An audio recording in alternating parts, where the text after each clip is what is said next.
Hola, ¿cómo va? Soy Pablo y bueno, en este video, como dice el título, vamos a hablar de distancia focal. Y si no saben qué es la distancia focal, es el número que aparece en el lente de su cámara. Por ejemplo, este dice 50, tenemos otro de 35, otro de 18-55.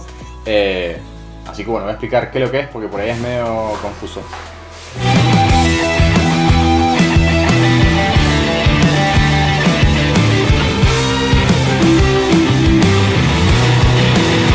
Bien, creo que es la distancia focal, es la distancia real que hay entre el centro óptico del lente y el sensor de nuestra cámara. Por ejemplo, este, al ser un 50 milímetros, quiere decir que hay 5 centímetros entre el centro óptico de este lente y el sensor de la cámara para la cual fue hecho este lente.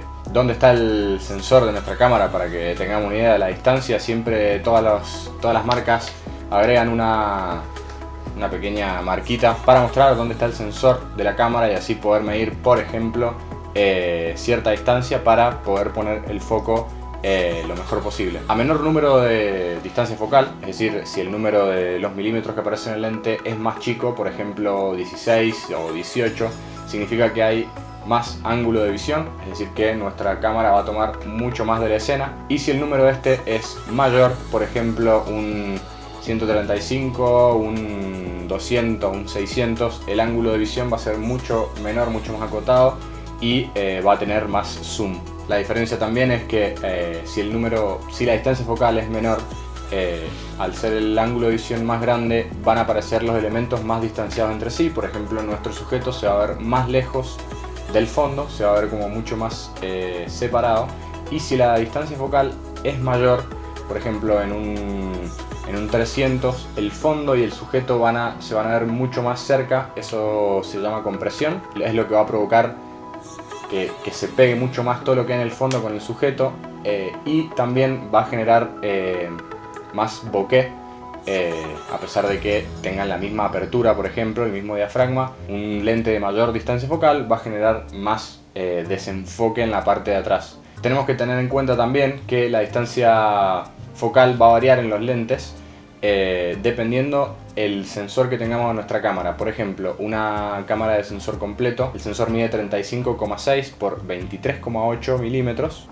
Y otras cámaras que por lo general son más económicas, aunque no quiere decir que lo sean, tienen el sensor un poco más chico. Esos sensores, bueno, hay varios tipos. Uno de ellos es APS-C, que es el más común, el que trae por ejemplo la línea 6000 de Sony o la Nikon 3400, por ejemplo. Va a medir 23,5 milímetros por 15,6 milímetros, es decir, es un poco más chico.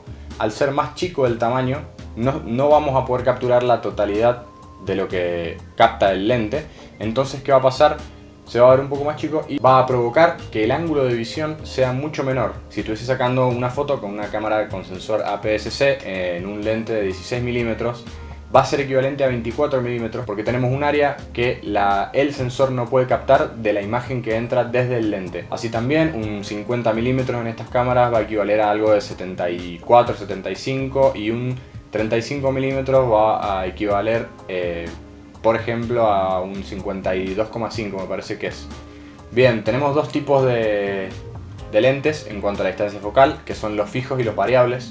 Los fijos son, por ejemplo, este lente de Nikon, que es un 50 milímetros, tiene solo una distancia focal, es decir que solo saca 50 milímetros. Y por otro lado tenemos estos lentes, que sería este, por ejemplo, un 70-300, que es una distancia focal variable, es decir que la distancia focal de este lente puede ser de 70 o puede llegar a ser de 300, es decir, se mueve el centro óptico del lente para aumentar la distancia focal y así generar más zoom y bueno, todo lo que estuvimos hablando. Dependiendo de nuestras necesidades o la situación en la cual saquemos la foto, vamos a elegir entre un lente fijo, por ejemplo que por lo general tienen aperturas mucho más grandes. Este es 1.8, vienen también 1.4 por ejemplo, o 1.2, lo cual va a permitirnos que entre mucha más luz al sensor de la cámara.